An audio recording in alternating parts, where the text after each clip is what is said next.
আমি আজকে বাবার সাথে জঙ্গলে ঘুরতেছি। কি সুন্দর একটা প্রজাপতি! এ মা! অনেক বড় একটা ভাল্লুক বের হয়ে এলো।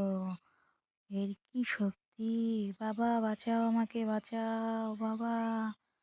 দাঁড়া বাবা দাঁড়া, আমি এসে গেছি। ও ঢিস ঢিস ঢিস! বাবা মেরে ফেলেছে ওকে। না না, ও মরেনি, ও আহত হয়েছে।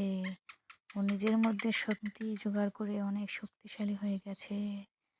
এখন ও আমার আর বাবাকে মারার জন্য এগিয়ে আসতেছে। আমি বাবা পালিয়ে পালিয়ে এখন গাছে উঠে গেছি। আমাদের গাছটাকেও এখন ফেলে দিবে, ও এত শক্তিশালী হয়ে গেছে। বাবা, এখন আমরা কি করব? বাবা আমার হার মানেনি, আমার বাবা ওর সঙ্গে লড়াই করতেছে। শেষে আমার বাবাই জিতবে আমি আশা করি। না, বাবা হেরে গেল। কি, বাবা এখন অনেক শক্তি কোথা থেকে পেলো? বাবা ওকে আক্রমণ করেছে। ইয়া, আমরা জিতে গেছি।